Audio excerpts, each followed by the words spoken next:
Si Melody Dumawig Alanige o mas kilala bilang Lot na ating nakilala bilang isang propesor sa larangan ng psikolohiya.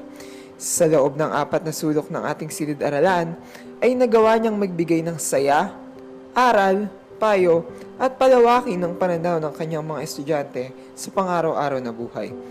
Ngunit sa kabila ng bawat tagumpay na kanyang natamo ay mga pagsubok na kanyang pinagdaanan.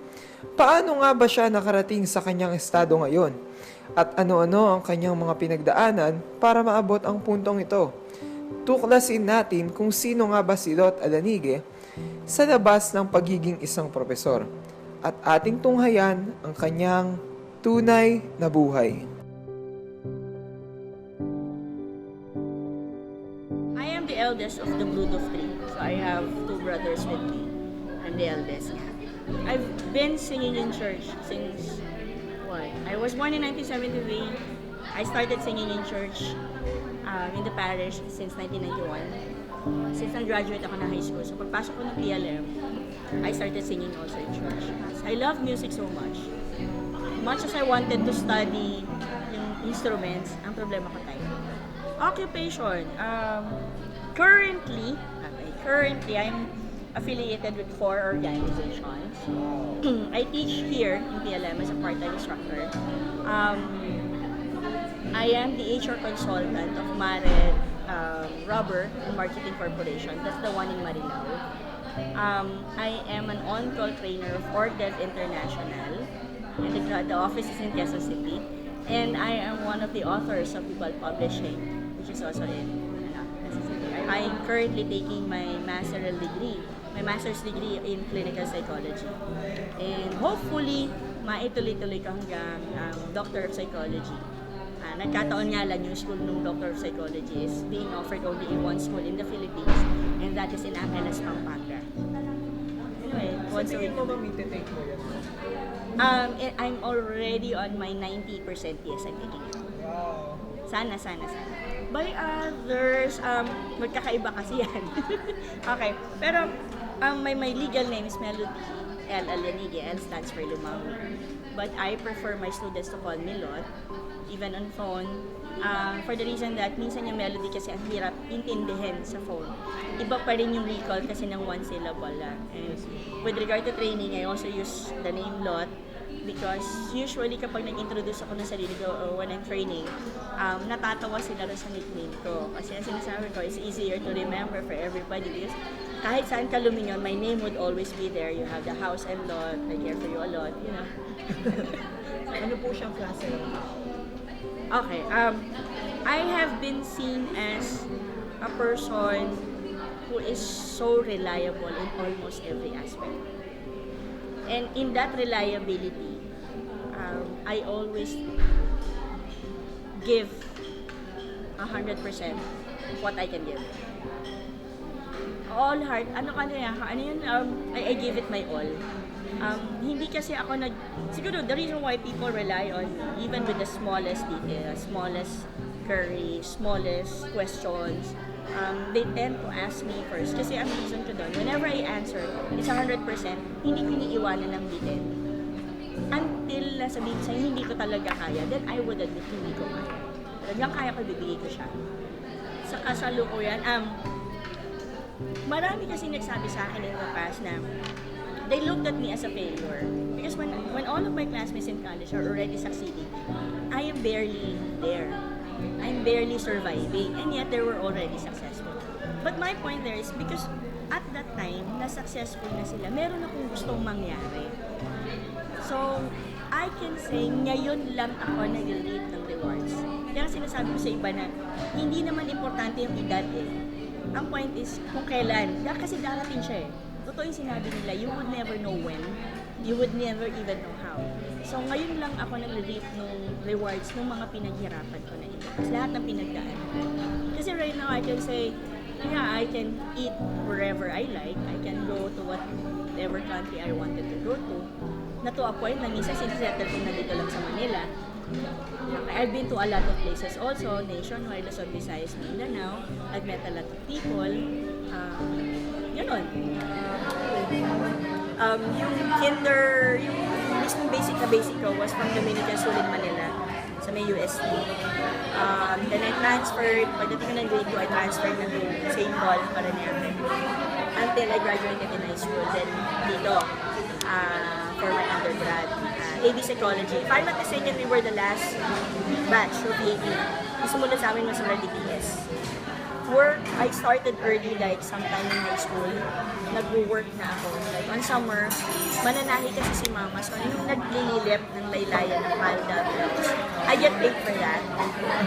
Like palda is 2 pesos, sa blouse, yung manggas, 2 manggas, that's piso. Okay? Tapos, yung dad ko, nagre-re-ink ng ribbon ng printers, the big printers. Kasi ganyan ang ink, diba, parang liquid before. Before kasi may ribbon pa siya, nagre-re-ink naman siya nun. If I assist, meron din akong bayad for that. So, akala tuloy ng mga classmates sa St. Paul, anak mayaman ako. Because you can find hundreds of money, hundreds of pesos inside my wallet. When everybody is just simply having like 50 pesos. I can have as much as 500 pesos inside my wallet today. That was what? Way back in the late 1980s.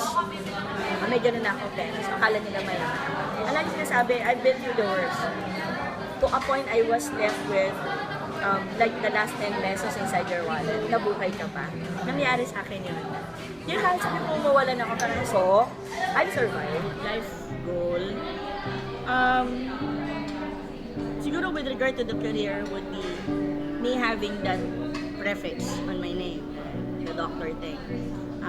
Why is it really a lifetime goal? Kasi when I was studying here, okay, even in high school kasi kaya kong i-brag, I'm actually good in math and in science. Ginusto ko mag-chemical engineering in the past. But it was turned down by my parents. My mom, particularly, kasi pang lalaki daw pag-engineering. You know, that thinking na kung ano yung pang lalaki at pang babae, masyadong prominent sa bahay yon. So, any engineering was already declined. Alright? So, sabi ko, gusto kong, nung nag-aaral na ako ng psych, I wanted to pursue with medicine. Okay? Na-decline pa rin kasi we don't have the money. So, until nagturo ako sa St. Augustine, and we were asked as professors to wear the white coat. Kasi nursing school siya. So, when I saw my picture, or myself on the mirror, tapos may picture sa akin na naka-white out, that was the moment in time na sabi ko, gusto ko magtrabaho sa ospital. But then again, I have to work. So, hindi ako pwede mag-med-med.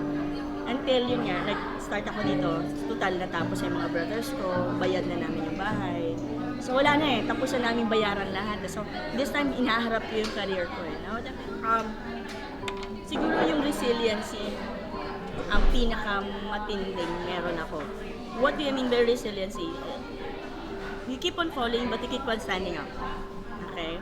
Sabi nga, di ba, there's a reliability and the resiliency. Reliability, I never relied on anybody and nobody was there actually. So I relied on myself. Right now, I made myself na ako naman yung reliable. Ako yung naasahan. Resiliency in a way na since I was a kid kasi I have been sexually abused. There was the attempted rape also. Nobody was there still to back me up.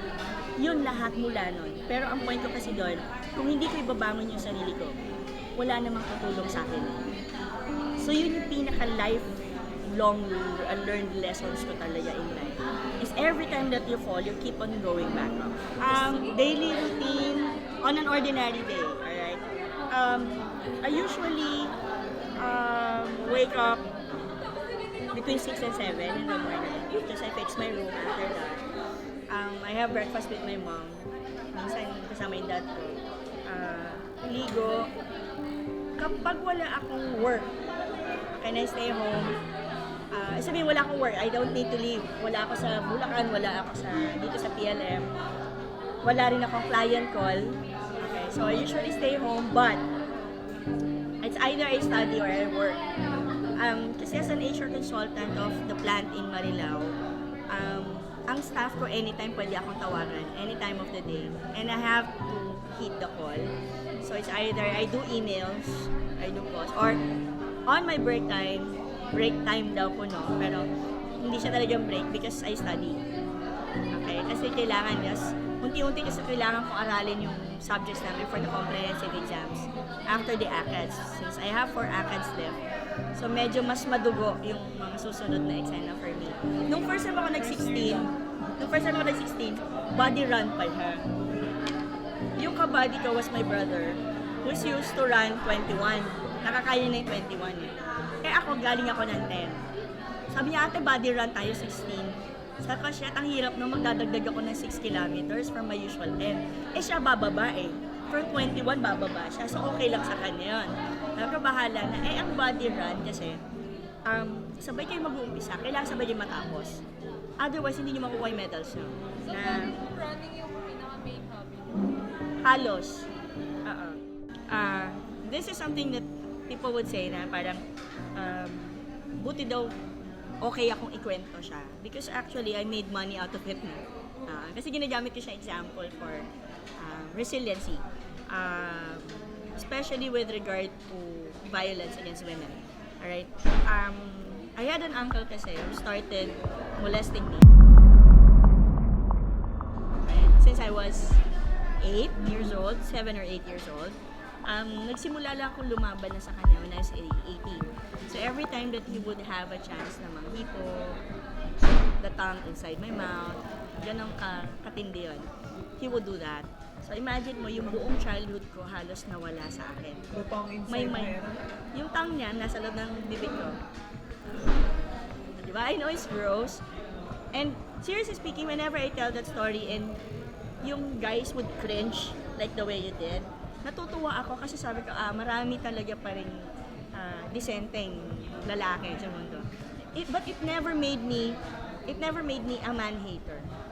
I always see guys as my brothers. Kaya hindi ako naiila. Ang mas takot ako do until now kapag natatabihan ako ng matandang lalaki. Yun yung napapagano na kayo sa jeep. Hanggang ngayon, mararamdaman ka ganun ako maigi na kung po pwedeng bumaba. Hindi ko siya maalis talaga because of sa trauma. Okay. So, anong nangyari until I was 18? So, 18, lumalaban na ako. I really fight back.